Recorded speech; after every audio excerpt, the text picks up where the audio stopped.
우리 말씀 같이 봅시다. 말씀은 빌립보서 2장 25절부터 30절입니다. 빌립보서 2장 25절에서 30절. 다 찾으셨으면 다 같이 한 목소리에 읽겠습니다. 시작. 그러나 에바브로디도를 너희에게 보내는 것이 필요한 줄로 생각하노니 그는 나의 형제요 함께 수고하고 함께 군사된 자요 너희 사자로 내가 쓸 것을 돕는 자라. 그가 너희 무리를 간절히 사모하고 자기가 병든 것을 너희가 들은 줄을 알고 심히 근심한지라. 그가 병들어 죽게 되었으나 하나님이 그를 긍휼히 여기셨고 그뿐 아니라 또 나를 긍휼히 여기사 내 근심 위에 근심을 면하게 하셨느니라. 그러므로 내가 더욱 급히 그를 보낸 것은 너희로 그를 다시 보고 기뻐하게 하며 내 근심도 덜려 함이니라. 이러므로 너희가 주 안에서 모든 기쁨으로 그를 영접하고 또 이와 같은 자들을 존귀히 여기라. 그가 그리스도의 일을 위하여 죽기에 이르러도 자기 목숨을 돌보지 아니한 것은 나를 섬기는 너희의 일에 부족함을 채우려 함이니라. 아멘. 디모데에 이어서 오늘은 바울의 또 다른 영적인 아들이었던 에바브로디도에 대해서 함께 살펴보려고 합니다.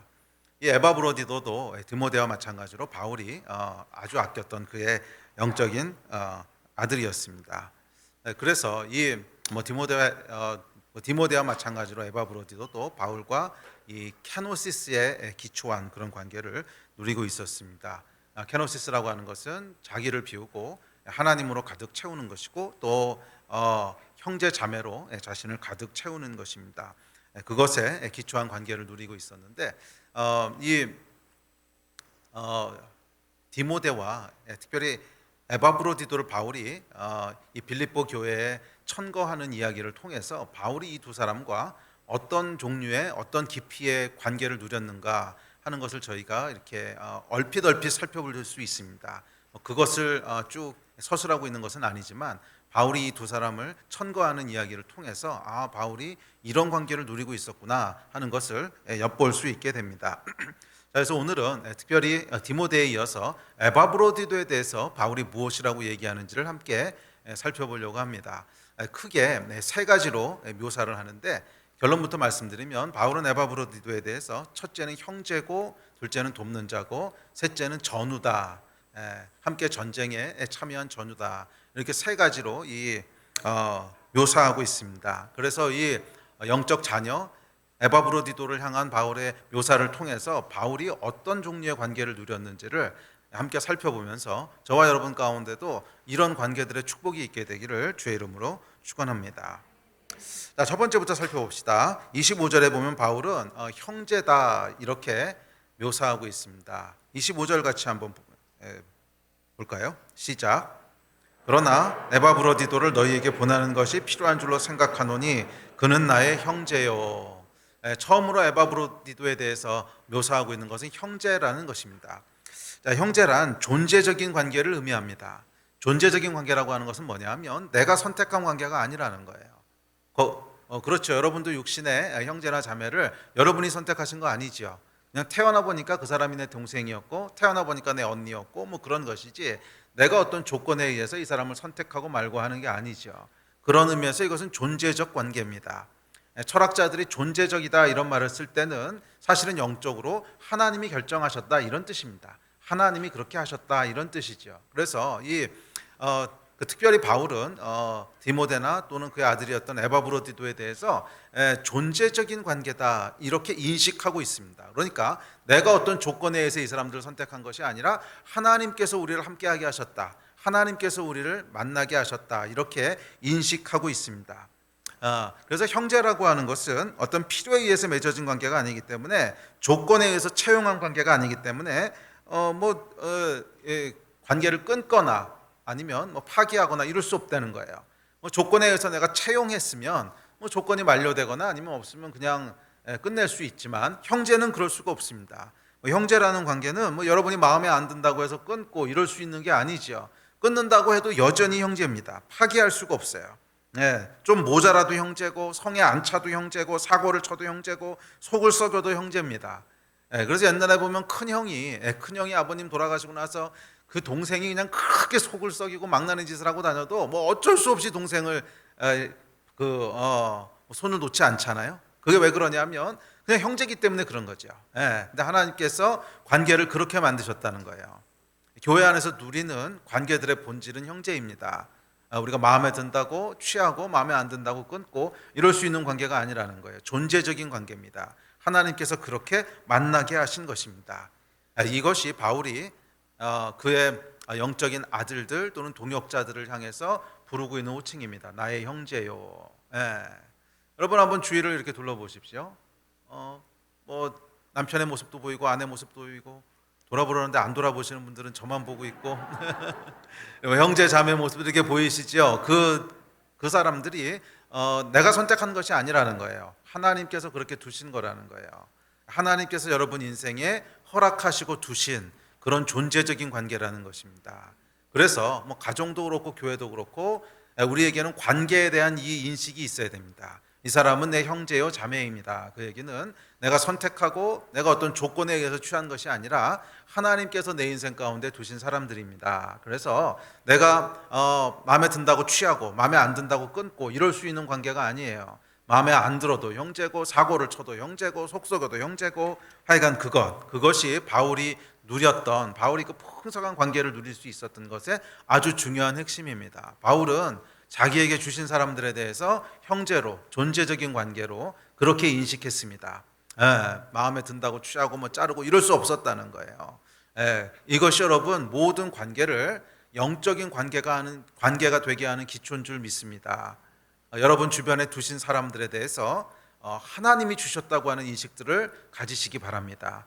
그것을 믿음으로 취하시기 바랍니다. 내가 선택하고 취한 것이 아니라 하나님이 허락하신 관계야. 비록 내가 내 배우자가 좋아서 뭐 선택해서 결혼한 것 같지만 여전히 하나님께서 그 사람을 내 인생에 허락하신 거예요. 그 인식이 없으면 여러분 결혼이 어떻게 유지되겠습니까?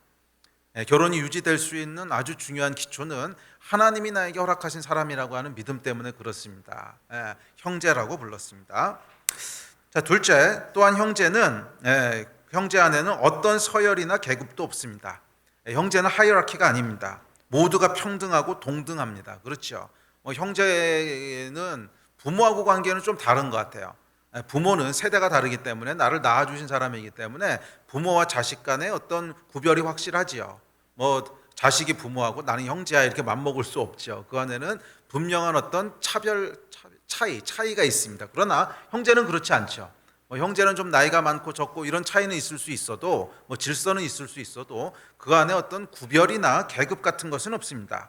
주어진 직분이나 은사에 따라서 다르게 움직일 뿐이지 허드렛 일을 한다고 해서 종도 아니고 또 있어 보이는 일을 한다고 해서 왕도 아닙니다. 모든 한 형제일 뿐입니다. 형제라는 게 여러분 그렇잖아요. 큰형부터 막내까지 나이가 있으니까 질서는 있지만 그 안에 계급은 없습니다. 모두 똑같은 부모를 둔 똑같이 소중하고 존귀한 형제입니다. 차별도 없고 계급도 없습니다. 하나님이 구원함으로 만드시려고 하는 새로운 사회, 원래 창조하셨던 모델이죠. 그런데 죄로 말미암아 타락했는데 다시 회복시키시고자 원하는 이 하나님의 새로운 사회에서는 모두가 형제입니다.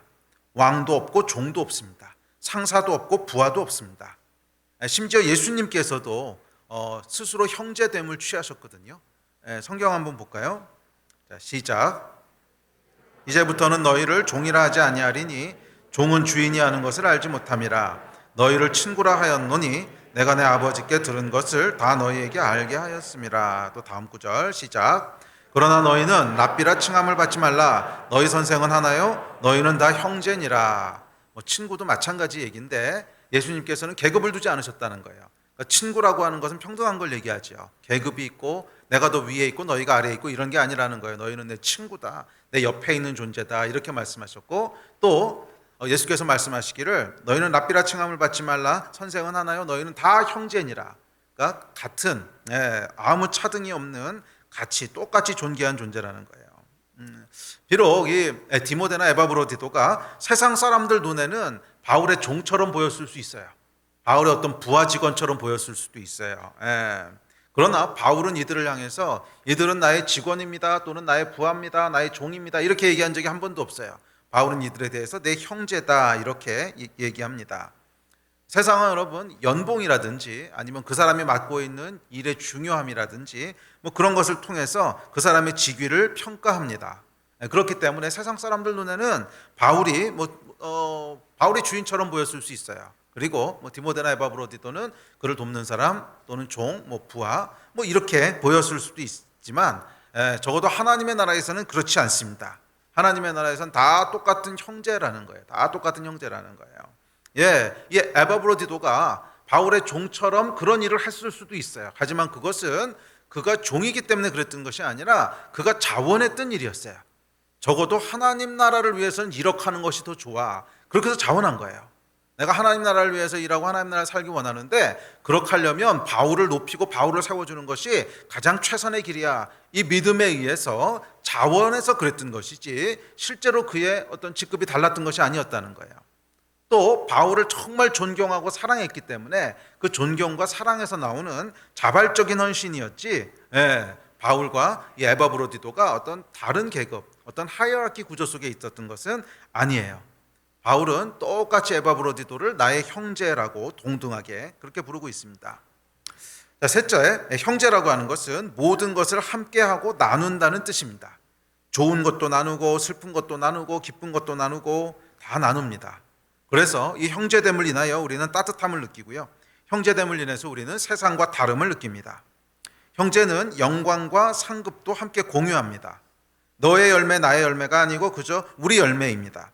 너의 문제 나의 문제가 아니라 그저 우리 문제고 너의 고통 나의 고통이 아니라 우리 고통이고 너의 성공 나의 성공이 아니라 그저 우리 성공이고 너의 사역 나의 사역이 아니라 그저 우리 사역입니다. 이게 여러분 교회의 본질입니다. 교회는 너와 나를 경쟁 관계로 보는 것이 아니라 우리 관계로 보는 거예요. 그래서 그건 네가 성공한 것이고 좋겠다 이게 아니라 형제가 성공하면 내가 성공한 것처럼 기뻐하고 이건 네 문제니까 네가 알아서 해. 그것이 아니라 형제가 고통을 받으면 내 문제로 함께 고통하고 형제가 성공하면 함께 성공한 것이고 형제가 상급을 누리면 함께 상급을 누리는 것이고 이것이 여러분 형제됨의 본질이라는 거예요. 교회는 여러분 형제 공동체입니다. 그래서 너와 나가 경쟁 관계가 아니라 우리 관계입니다.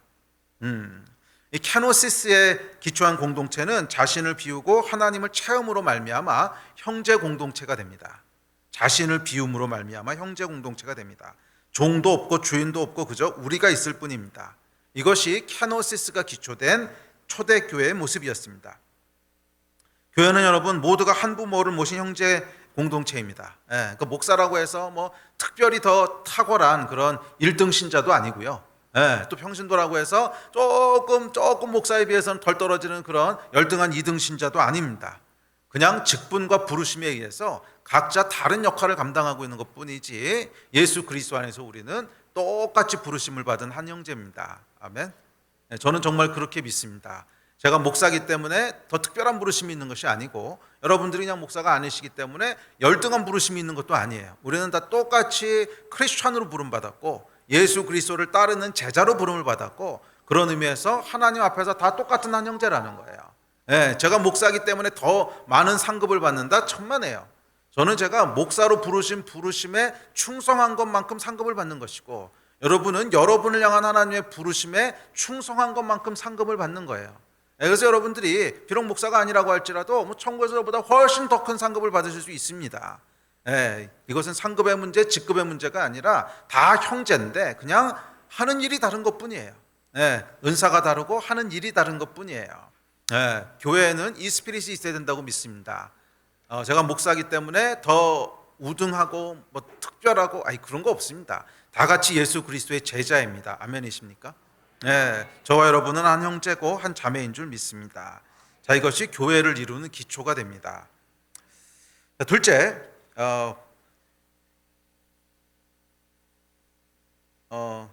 바울은 에바브로디도를 돕는 자라고 부르고 있습니다. 25절 같이 봅시다. 자, 시작.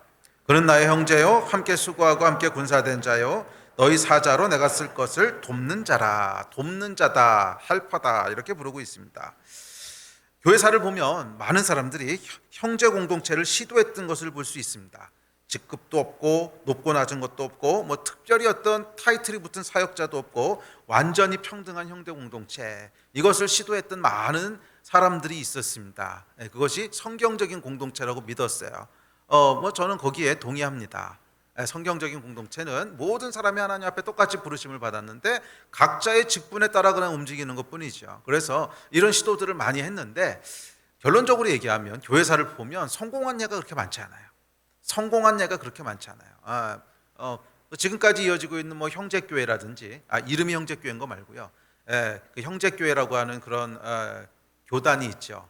교단이 아니고 약간 무브먼트가 있는데 뭐 거기 보면 목사 타이틀도 없고 전부 다 형제입니다. 그냥 완전히 평등한 그런 공동체인데 사실 이런 공동체들이 그렇게 성공한 예가 많지 않아요. 성경적인데도 불구하고 성공한 예가 많지 않습니다. 그만큼 어렵다는 거예요. 그만큼 힘들다는 거예요. 타락한 인간의 아주 기본적인 죄성 중에 하나는 차별이에요. 차별. 내가 너하고 다르다. 내가 너하고 다르다라고 하는 이 차등을 두고 차별을 두고 싶어하는 것이 타락한 인간의 아주 뼛속 깊이 들어있는 죄로 인한 DNA이기 때문에 이걸 극복하는 것이 참 어렵습니다. 조금만 내가 다른 점이 있으면 내가 더 우월하다고 하는 걸 보이고 싶고 내가 너하고는 다른 차원의 사람이라고 하는 것을 그렇게 인식하고 싶어하는 것이 사람이죠. 그게 죄성이기 때문에 형제 공동체를 이룬다고 하는 것은 생각보다 굉장히 어렵습니다. 성공한 예가 별로 없습니다. 자, 그렇다면 형제 공동체를 이루는 것이 왜 어려울까? 또는 돌려 이야기하면 어떻게 해야 형제 공동체를 이룰 수 있을까 하는 그 가장 중심적인 열쇠가 있습니다. 그 열쇠는 뭐냐면 형제 공동체를 이루기 위해서 우리는 모두 다 똑같은 존재야, 똑같은 권리가 있고 똑같은 자격이 있어 라고 하는 것을 주장하는 순간 형제 공동체는 깨져요. 내 권리를 주장하는 순간 형제 공동체는 깨진다는 거예요. 그래서 이 형제 공동체를 할 때 말이에요. 그 모토나 또는 슬로건이 우리는 다 같이 똑같은 한 형제고 똑같은 권리가 있고 똑같이 평등하고 이것을 계속 강조하면서 슬로건으로 내세우잖아요. 그럼 백발백중 깨집니다.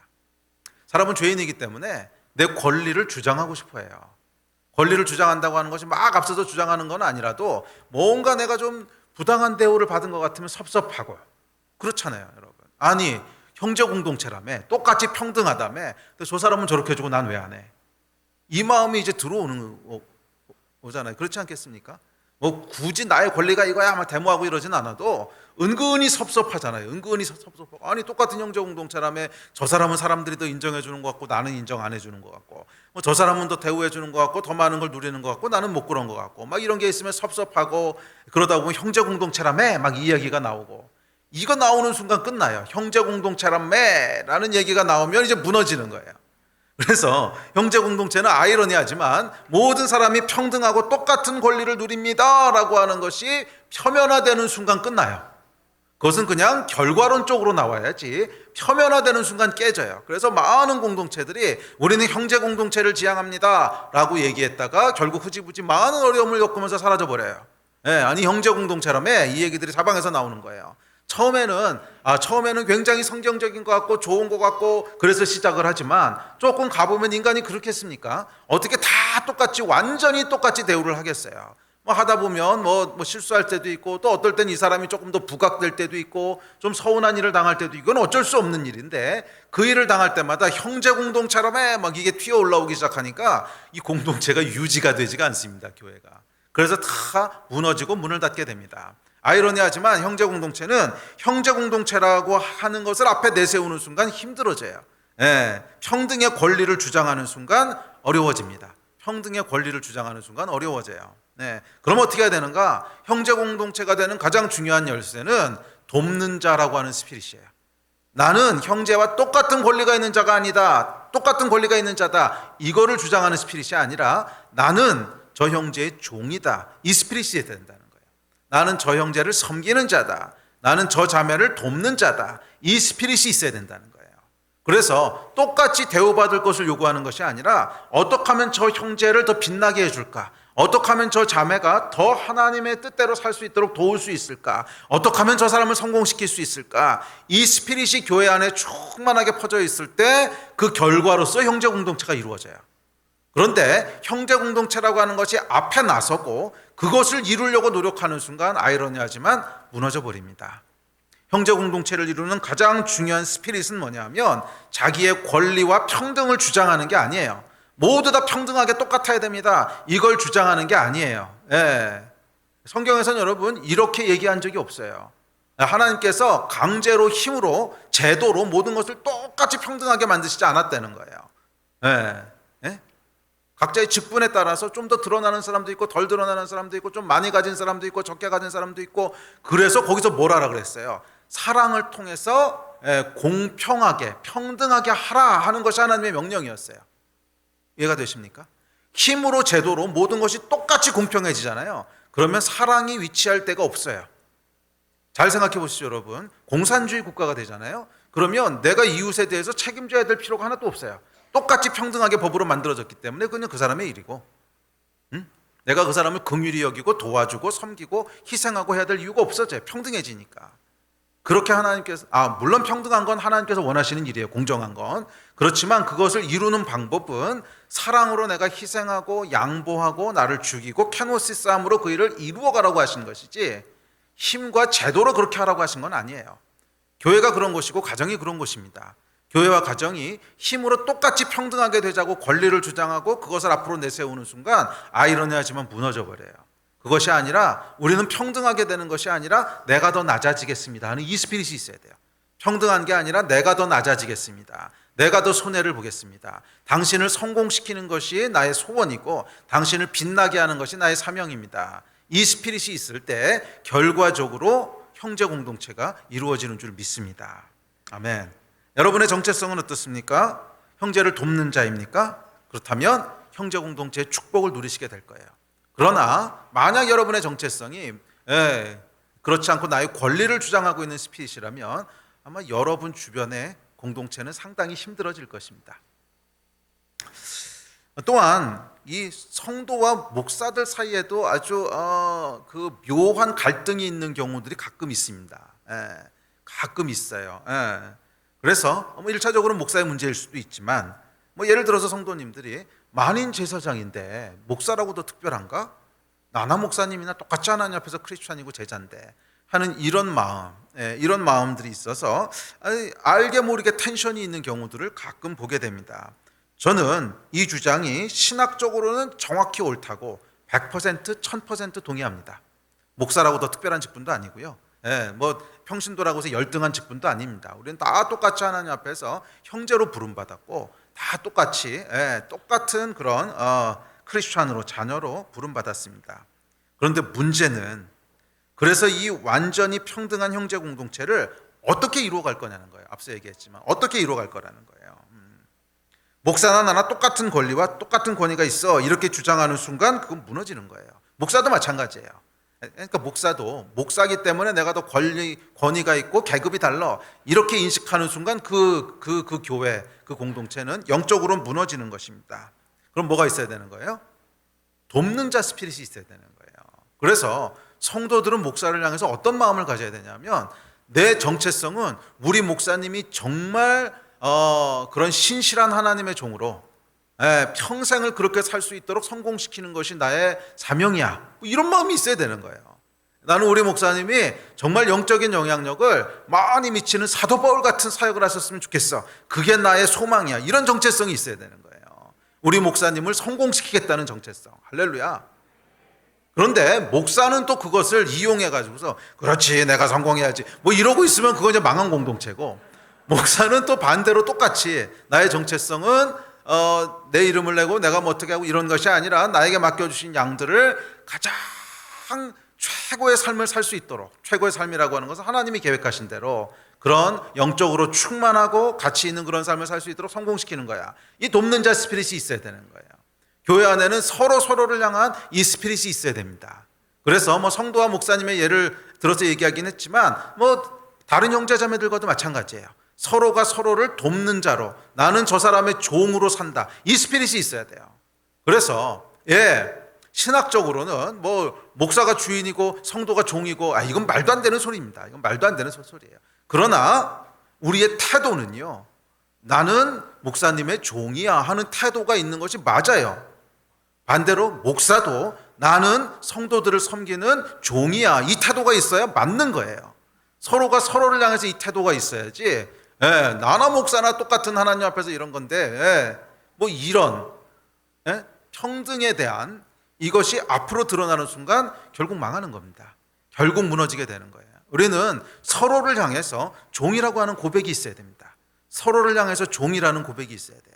목사는 성도님들을 향해서 나는 하나님께서 여러분을 섬기라고 보낸 종입니다 하는 이 고백이 있어야 되는 것이고, 성도들도 목사님을 향해서 당신을 나의 영적인 질서로 하나님 세우셨으니까 나는 정말 디모데가 바울에게 하듯이, 에바브로디도가 바울에게 하듯이 그렇게 종처럼 순종하며 섬기며 그렇게 가기 원합니다. 이 고백이 있어야 되는 거예요. 서로를 향한 이 고백이 있어야 되는 거예요. 그랬을 때 성경적인 이 형제 공동체가 세워지는 줄 믿습니다. 그러니까 형제 공동체는 형제다 하는 것이 앞서면 안 되고, 뭐가 앞서야 되는 거예요? 종이다 하는 게 앞서야 되는 거예요. 나는 당신의 종입니다. 나는 당신의 돕는 자입니다 하는 이 고백들이 전면으로 나서야 되는 줄 믿습니다. 그랬을 때 결과적으로 우리에게 바울과 디모데가 누렸던, 바울과 에바브로디도가 누렸던 그 영적인 아름다운 관계의 축복들을 누리게 되는 거예요. 저를 향해서 여러분 그 고백이 있으십니까? 저도 여러분을 향해서 그 고백을 합니다. 제가 여러분의 종입니다. 아멘. 여러분은 뭐예요? 제 종입니다. 이게 좀 이상하네. 이거 이제 제 입으로 얘기하면 안 되는 거예요. 이거는 여러분들 입으로 얘기하셔야 되는 거고, 저는 이제 제 입으로는 저는 여러분들을 섬기는 자입니다.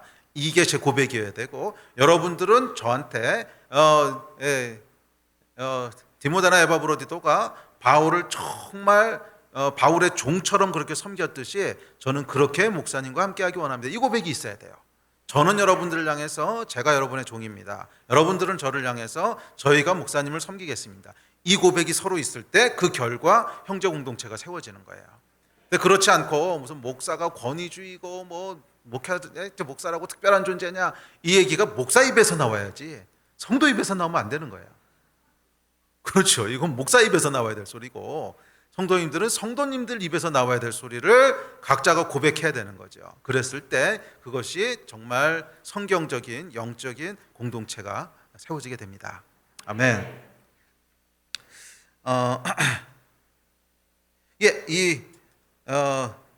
그 바울 서신들을 보면 에바브로디도만 바울의 종처럼 그렇게 섬겼던 게 아니에요. 바울 역시 똑같았어요. 바울이 뭐라고 고백했는지 들어보십시오. 다음 구절 시작. 만일 너희 믿음의 재물과 섬김 위에 내가 나를 전제로 드릴지라도 나는 기뻐하고 너희 무리와 함께 기뻐하리니. 또 시작. 그러므로 나의 사랑하고 사모하는 형제들, 나의 기쁨이요 면류관인 사랑하는 자들아, 이와 같이 주 안에 서라. 또 다음 구절 시작. 우리의 소망이나 기쁨이나 자랑의 면류관이 무엇이냐? 그가 강림하실 때 우리 주 예수 앞에 너희가 아니냐. 이 바울도 보면요, 성도들을 향해서 나의 면류관이고 소망이고 기쁨이고 나의 모든 것이라고 고백합니다. 너희가 나의 인생의 목적이라는 거예요. 그래서 내가 내 삶을 전제로 붓겠다는 거예요. 전제라고 하는 건 생명을 쏟아 붓겠다는 거거든요. 그러니까 디모데하고 에바브로디도만 바울의 종처럼 섬겼던 것이 아니라, 표현은 좀 달라도 바울도 똑같은 마음이에요. 바울도 똑같은, 너희가 내 인생의 목적이고 너희를 위해서 내가 내 생명을 다 희생해도 아깝지 않고, 바울에게도 똑같은 마음이 있었다는 거예요.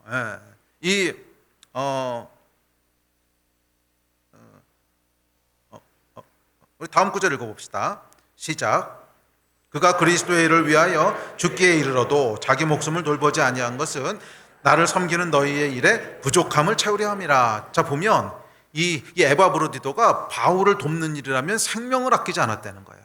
바울을 돕는 일이라면 생명을 아끼지 않았다는 거예요. 근데 바울도 뭐라 그랬어요? 내가 너희를 섬기는 일이라면 내 삶을 전제로 붓겠다 그랬어요. 그러니까 서로가 서로를 향해서 그렇게 고백하는 거예요.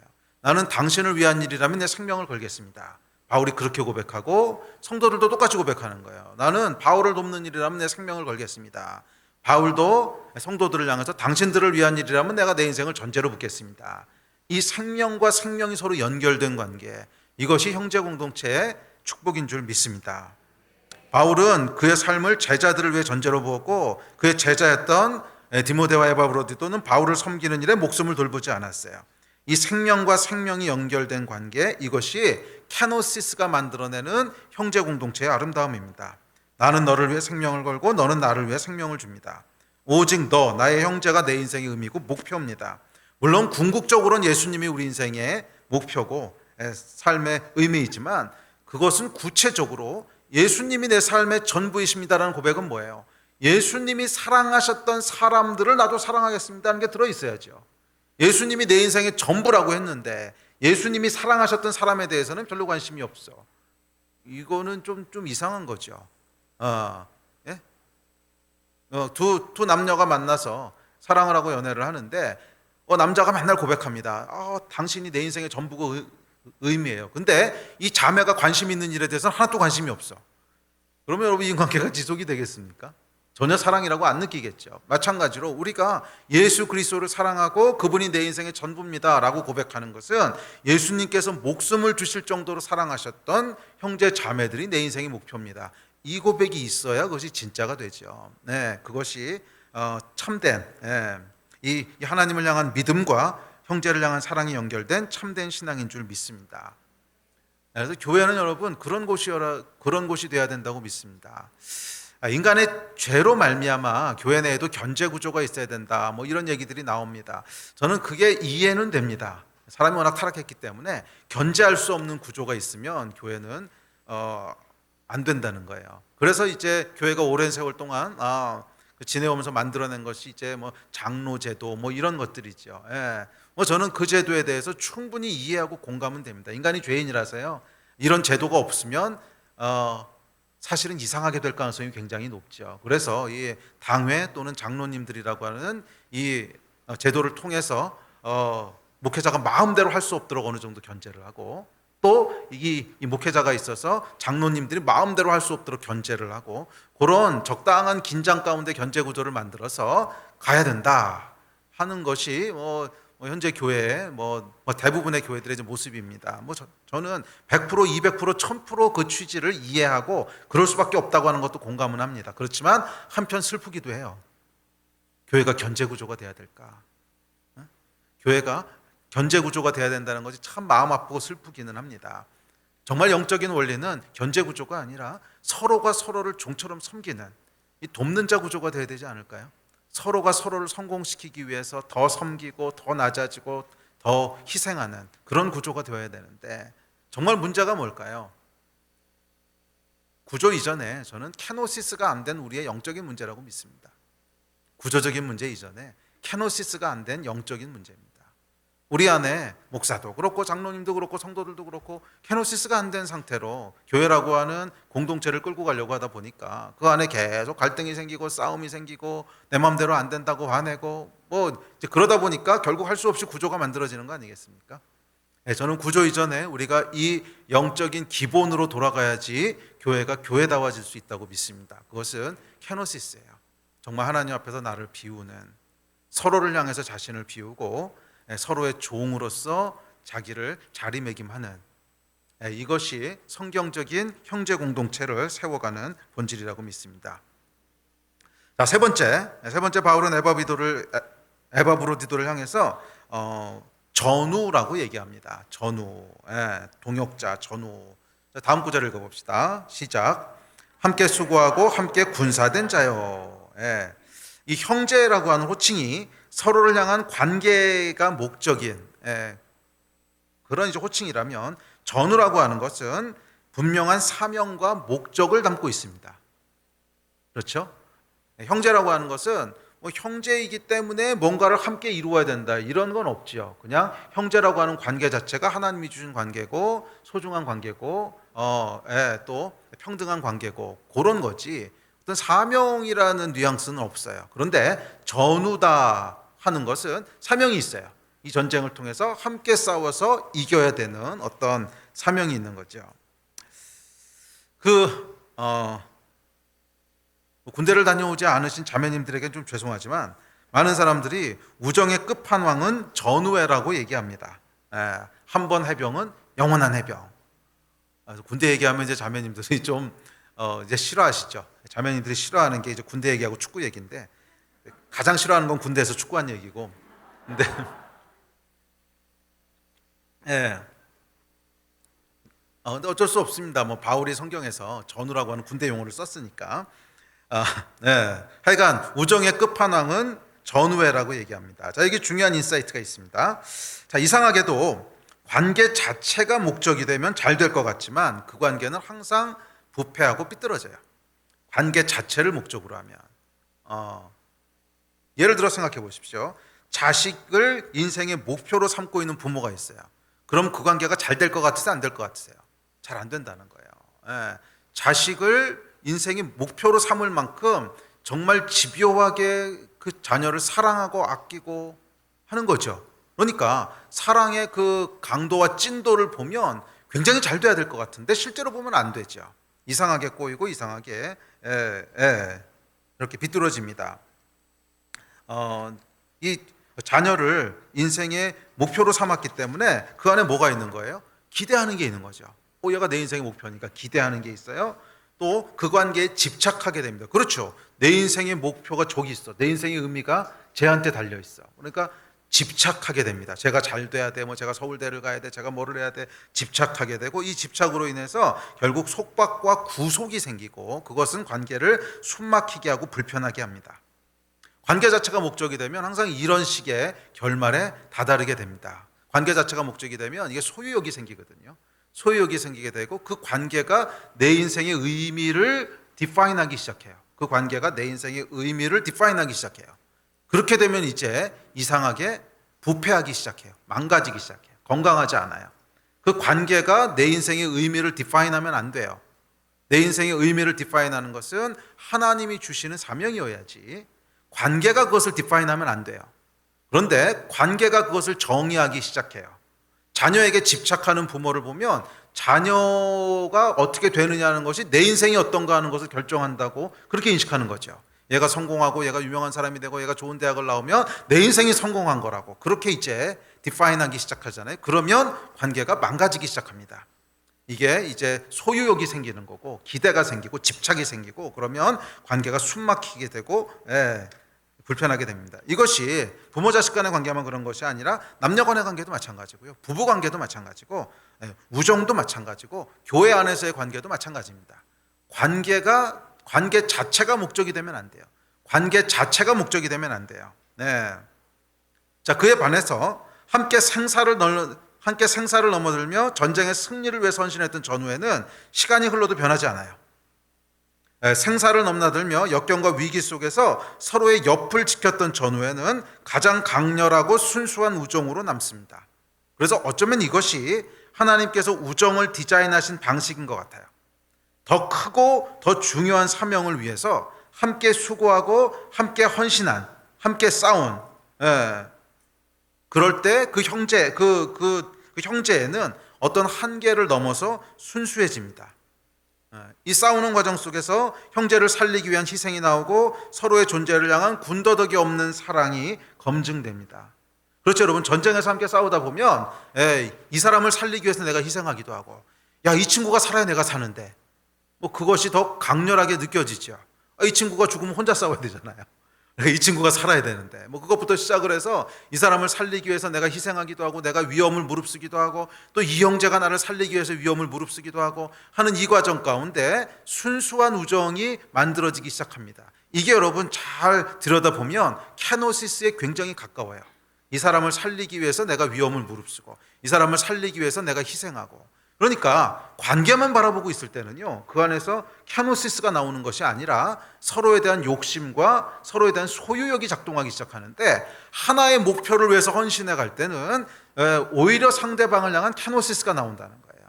이게 하나님이 디자인하신 방식이라는 거예요. 저는 그리스도 안에서 이루어지는 모든 형제에는 이런 모습으로 나타난다고 믿습니다. 주를 위한 헌신, 하나님 나라를 위한 수고 속에서 만들어진 전우회라는 거예요. 거기서부터 그 그리스도인 간의 사랑이라고 하는 것이 나온다고 믿습니다. 이 형제에게 내 등을 맡길 수 있는 신뢰와 우정이 전쟁 속에서 개화되고 만들어집니다. 관계 자체가 최종 목적이 되는 관계는 반드시 부패합니다. 그러나 주를 위한 헌신 속에서 만들어지는 형제에는 영원합니다. 연합이라고 하는 것은 서로를 바라보는 것이 아니라 둘이 한 곳을 바라보는 거예요. 서로를 바라보면서 점점 가까워지는 게 연합이 아니라 둘이 한 곳을 바라보고 예수 그리스도 한 곳을 바라보고 가다 보니까 결과적으로 가까워졌네, 이렇게 느끼는 거예요. 예? 주를 위해서 계속 가다 보면 마지막에 어떻게 되는가? 하나가 되겠죠. 한 점을 바라보고 가니까. 그렇게 해서 가까워지는 거예요. 이게 연합입니다. 부부도 여러분 마찬가지입니다. 부부가요, 서로만 바라보고 우리는 하나가 돼야 돼, 우리는 주 안에서 하나야, 이거 계속하면 어떻게 되는 줄 아십니까? 듭이 싸웁니다. 이거 싸움밖에 안 나요. 예, 부부가 하나 되기 위해서 서로를 바라보면 싸움밖에 안 납니다. 예, 듭이 바라봐봐야, 깊게 바라봐봐야, 예, 그 안에 보이는 것은 타락한 아담, 타락한 하와밖에 없어요. 예, 선한 것이 우리 안에 없어요. 선한 것이 우리 안에 없어서 서로를 바라보고 있으면 더 실망하게 되고 더 서운하게 되고 더 짜증날 뿐입니다. 예. 아니, 예수 잘 믿는다며 왜 나한텐 그렇게 하네? 예? 목사라며, 목사가 뭐 가정에서는 왜 이래? 뭐 이런 얘기만 나오는 거예요. 서로가 서로를 향해서 뭐 실망하고 서운하고, 이게 뭐예요? 아까 얘기했던 형제 공동체 이슈랑 같은 거죠. 왜 나한텐 이런 걸 안 해줘? 왜 나한텐 이렇게 안 해? 이게 이제 자꾸 슬로건으로 나오기 시작하는 거예요. 내 권리, 내 감정, 뭐 이런 것들이 이제 앞으로 나오기 시작하면 결국 그 관계는 망가져요. 그래서 서로가 서로를 바라보면 그것은 무너지게 됩니다. 그렇지만 우리가 한 곳을 바라볼 때, 예수 그리스도라고 하는 하나의 목표를 바라보고 주님의 나라와 주님의 의를 위하여 우리의 선한 싸움을 싸웁니다. 바울이 평생 그랬거든요. 바울은 평생 하나님 나라의 복음을 위해서 그 삶을 정말 군인처럼 드렸던 사람이에요. 그 싸움을 싸우면요, 옆에 걷는 그 형제 자매가 귀하게 느껴지기 시작합니다. 그러면 귀하게 느껴지기 시작해요. 물론 거기서도 실수도 하고 연약하고 그렇죠, 사람이니까. 그럼에도 불구하고 야, 저 친구는 참 귀하다, 이런 마음들이 나와요. 그 연약함에도 불구하고 다시 일어나서 그 걷는 모습을 볼 때 감격도 되고 귀하게도 여겨집니다. 나도 걸어봤지만 이게 쉽지 않거든요. 주를 위해 산다고 하는 삶이 넘어지기도 하고 실패하기도 하고 좌절하기도 하고 그런 가운데 일어나는 게 얼마나 힘든지를 알거든. 그런데 옆에 사람을 보니까 그럼에도 일어나서 어떻게 해보겠다고 막 애쓰는 게 참 애잔하기도 하고 귀하기도 하고 그렇게 느껴지는 거죠. 이게 여러분 전우회입니다. 전우회. 교회 안에는 이 전우회가 있어야 돼요. 전우회가. 뭐 셀리더라는 사람이 왜 이래? 이러면 안 되는 거고, 함께 걸어가는 동지로서, 전우회로서, 야, 그래도 이 다른 사람 인생을 관여해서 함께 고민해주고 기도해준다고 하는 게 얼마나 어려운 일인데, 그래도 그거 하겠다고 저렇게 애쓰는 모습 보니까 뭐 실수도 하고 부족하기도 하지만 참 너무 귀하다, 이런 고백들이 서로 나오게 되는 거예요. 이게 뭐냐면 함께 싸워가는 과정 가운데 나오는 거예요. 이 싸움에 참여하지 않은 사람은 못 느껴요. 전쟁에 뛰어든 사람만 알아요. 이 전쟁에 뛰어든 사람은 이 전쟁이라고 하는 것이 얼마나 힘들고 터프한 걸 알거든요. 이 전쟁의 무서움 가운데 내가 넘어져도 보고 실패도 해보고 그런 사람만이 함께 싸우는 전우의 소중함을 알아요. 부부는 여러분 이 마음이 있어야 된다고 믿습니다. 부부는 서로를 바라보면서 그래도 성경에서 남편은 이렇게 하라 그러는데 왜 안 해요? 성경에서 아내는 이렇게 하라 그러는데 왜 안 해?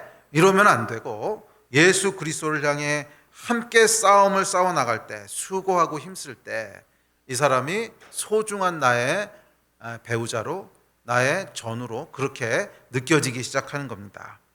교회도 물론 마찬가지입니다. 교회는 여러분 명확한 사명을 가지고 선한 싸움을 싸우는 것입니다. 이 선한 싸움을 위해서 함께 수고하고 군사될 때 우리가 서로를 긍휼히 여기고 서로를 소중히 여기고 감동하고 또 위로받는 그런 관계가 되는 줄 믿습니다. 이 형제가, 이 자매가 얼마나 귀한 자매인지를 깨닫게 되고 느끼게 되는 줄 믿습니다. 바울과 디모데, 에바브로디도가 그런 관계였어요. 함께 주를 위해 수고하고 먹지도 못하고 고생하고 힘쓰고 핍박받고 그런 가운데 보니까 그래도 세상 사람들이 다 자기 걸 채우겠다고 저러고 가는데, 그래도 이 디모데하고 에바브로디도가 물론 뭐 실수도 많이 하고 그랬겠지만 그럼에도 이 싸움을 싸우겠다고 저러고 있는 게 얼마나 귀합니까? 귀하다고 느껴지고 소중하게 느껴지고, 그것이 형제 공동체를 세웠다는 거예요. 제가 예전에 옛날에 있었던 경험인데 교회 가운데 관계라고 하는 것이 굉장히 중요한 어떤 화두로 그렇게 등장했던 적이 있었어요. 그래서 우리가 정말 사랑하는 관계가 돼야 되고 우리가 정말 하나가 돼야 되고 뭐 이런 것들이 굉장히 중요하게 막 화두가 됐던 적이 있었어요. 제가 젊었을 때였는데, 그래서 교회가 전체가 다 그 정말 사랑하는 관계, 정말 하나 되는 관계가 되자고 노력도 하고 기도도 하고 열심히 했는데 결과적으로 보니까 나중에 상처들만 더 많이 주고받고, 이게 이상해진 거예요. 이상해진 거예요. 그래서 어떨 때 보면 이게 무슨 그 여학생들이 중고등학교 때 막 너는 나하고 만 다니고 왜 쟤하고 다녀 막 그러는 정말 이상한 모습들을 보면 이게 뭐지? 그러면서 제가 배운 거예요. 뭐 저도 이것이 다 배우면서 알게 된 겁니다. 제가 이렇게 하면 안 되는 거구나. 그래서 제가 목회를 시작할 때는 명확한 사명을 붙잡고 시작을 했습니다. 다음 세대와 선교. 우린 이것에 생명을 건다.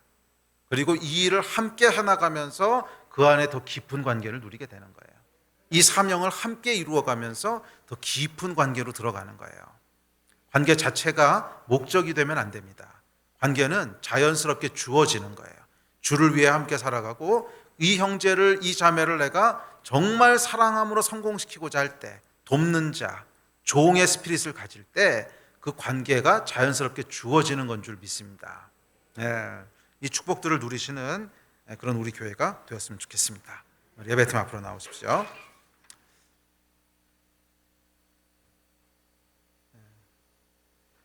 29절에서 바울이 이렇게 얘기합니다. 자, 시작. 이러므로 너희가 주 안에서 모든 기쁨으로 그를 영접하고 또 이와 같은 자들을 존귀히 여기라. 바울은 이와 같은 자들을 존귀히 여기라 그랬어요. 자, 이와 같은 자들이 누굽니까? 바울의 종, 캐노시스 된 사람들. 교회 안에서 여러분 어떤 사람들을 존귀히 여깁니까? 저는 이것이 이 말씀대로 이루어져야 된다고 믿습니다. 뭐 교회에서 존귀히 여기는 사람이 세상에서 힘이 있고 성공하고 좋은 학벌이 있고 돈이 많고 이런 사람들을 존귀히 여기면 안 된다는 게 아니라 이런 것 때문에 존귀히 여기면 안 돼요. 그런 사람이라도 존귀히 여길 만해서 존귀히 여긴 거 할렐루야. 그런데 그렇기 때문에 존귀히 여김을 받으면 안 돼요. 교회는 여러분 자기가 부인된 디모데 그리고 에바브로디도 같이, 사실 에바브로디도는 여러분 성경에 몇 번 그렇게 중요하게 언급되지도 않습니다. 이번에 설교 제목으로 잡았으니까 이렇게 여러 번 얘기하는 거지, 이 이름 여러분 설교에서 몇 번 들어보긴 하셨습니까? 별로 들어본 적도 없는 이름이잖아요. 에바브로디도 또 이름이 이렇게 힘들어요. 이런 자들을 존귀히 여기라는 거예요. 꼭 힘있고 성공했고 유명하고 그래서가 아니라 정말 아무 이름도 없고 아무 주목도 받지 못하지만 캐노시스 된 사람들, 형제를 위하여, 주의 나라를 위하여, 주의 몸된 교회를 위하여, 교회를 평생 이름도 없이 빚도 섬긴 사찰 집사님, 이름도 없이 빚도 없이 섬겨온 사찰 집사님, 아무에게도 기억된 적이 없고 별로 열매도 많아 보이지 않은 선교사님, 목사 전도사도 아니고 간사 나부랭이, 이렇게 하면 안 된다는 거예요. 그런 사람들을 존귀하게 여겨야 된다는 거예요. 직분에 의해서 존귀하게 여기면 안 되고요. 직분은 그냥 그 사람의 부르심 때문에 그 직분을 섬기는 겁니다. 그건 정말 존귀히 여겨야 될 것은 그 안에 어떤 캐노시스가 있는가 하는 것을 따라서 존귀히 여겨야 된다고 믿습니다. 그래서 세상에선 무명한 자 같고 세상 사람들은 전혀 주목하지 않지만 평생을 한결같은 마음으로 충성되게 종처럼 섬기신 분들을 높이고 존귀히 여기는, 그것이 교회를 건강하게 만든다고 믿습니다. 그런 존귀함이 우리 가운데 있었으면 좋겠습니다. 자, 마지막으로 30절입니다. 시작. 그가 그리스도의 일을 위하여 죽기에 이르러도 자기 목숨을 돌보지 아니한 것은 나를 섬기는 너희의 일에 부족함을 채우려 함이니라. 바울에게는 바울의 부족함을 채우기 위해 목숨을 돌보지 않았던 사람들이 있었습니다. 바울은 혼자 사역한 게 아니었어요. 이것이 바울의 사역을 위대하게 했어요.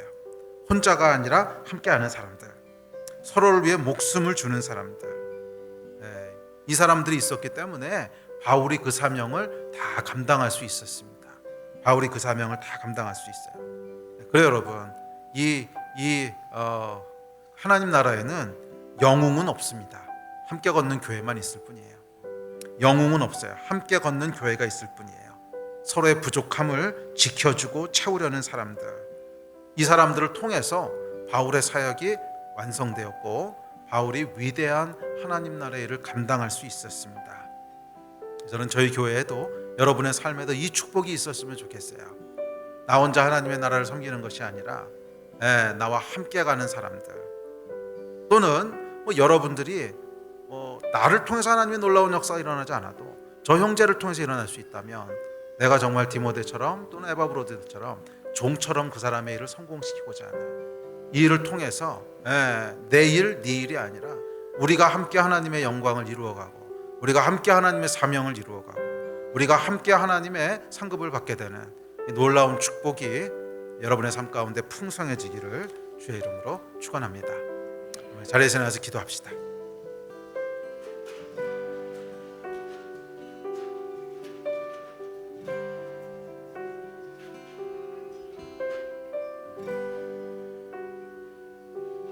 우리 다시 한번 위해서 기도할 때 우리 안에 형제자매를 향한 구체적인 케노시스가 다시 한번 이루어질 수 있도록 기도합시다. 교회 가운데 이 하나 되는 놀라운 하나님의 은혜가 있도록 기도합시다. 여러분 가정에, 여러분 셀에 정말 하나 되는 놀라운 하나님의 은혜가 있도록 함께 기도합시다. 사실 하나 되는 것은 가장 힘든 일이면서 동시에 가장 영광스러운 일이고 가장 중요한 일입니다. 저희는 아마 이 예수님의 명령처럼 하나 되는 일에 성공할 수 있다면 세상 모든 영역에서 돌파를 볼 거예요. 굳이 여러분들이 열심히 나가서 전도하시려고 하지 않아도 전도 그냥 될 거고요. 하나 되는 것만 우리가 볼 수 있다면 정말 엄청난 영광과 엄청난 돌파를 볼 수 있을 거예요. 우리 다시 한번 기도할 때 이 하나님, 우리 가정에 또 우리 셀에 우리 교회에 정말 바울과 디모데 그리고 에바브로디도가 누렸던 이런 형제됨의 연합이 있게 하여 주십시오. 형제됨의 연합이 있게 하여 주십시오. 서로가 서로에게 종이라고 고백하는 놀라운 케노시스의 역사가 있기를 기대합니다. 이 마음 가지고 우리 한 2, 3분 정도만 주여 한번 부르짖고 합심해서 기도하십시다. 주여!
하나님께서는 우리의 만남을 계획해 놓으셨네. 우린 하나 되어 어디든 가리라. 주 위에 서라면 무엇이든 하리라. 당신과 함께 우리는 하나 되어 함께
지나가고 새 아침 주시리 우리는 하나 되어 함께 걷네 하늘 아버지 사랑 안에서 우리는 기다리며 기도하네 우리의 삶에 사랑 넘치도록.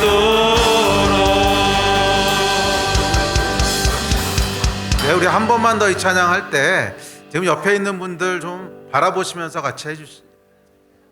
축복하면서 찬양하고 우리 옛날에 많이 했는데 코로나가 나고 나서 보니까 이 옮을까봐 서로 얼굴도 안 보고 교회는 여러분 사랑으로 하나 되고 함께 걸어가는 공동체입니다. 이 형제는 이 자매는 존재론적으로 하나님께서 나에게 허락하신 소중한 보물입니다. 우리 이 마음 가지고 이렇게 하늘만 바라보지 마시고 지금은 좀 손을 이렇게 뻗으셔서 서로를 향해서 고백하는 겁니다. 당신과 내가 함께 걸어가기 원합니다. 당신은 나에게 준 형제고 자매입니다. 하는 마음으로 앞에 보시는 분들은 제가 이름 적겠습니다. 그러니까 이렇게 옆에 바라보시고 뒤에 바라보시고 우리 한 번만 이 찬양 같이 하시고 그리고 예배 마칩시다. 하나님께서는 우리의 만남을 계획해 놓으셨네. 우린 하나 되어 어디든 가리라 주 위에 서라면 무엇이든 하리라. 당신과 함께 하나님께서는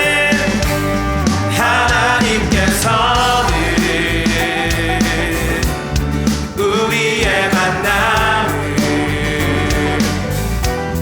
계획해 놓으셨네. 우린 하나 되어 어디든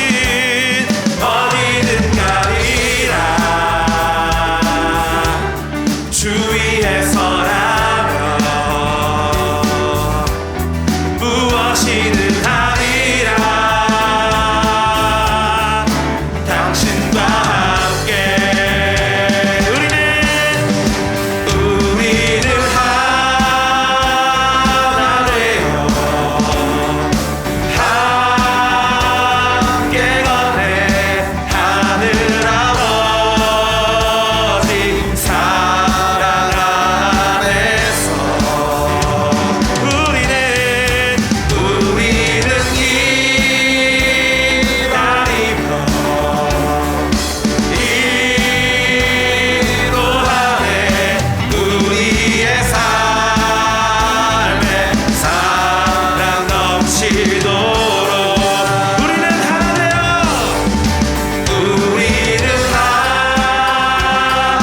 되어 함께 걷네 하늘 아버지 사랑 안에서 우리는 기다리며 기도하네 우리의 삶에 사랑 넘치도록.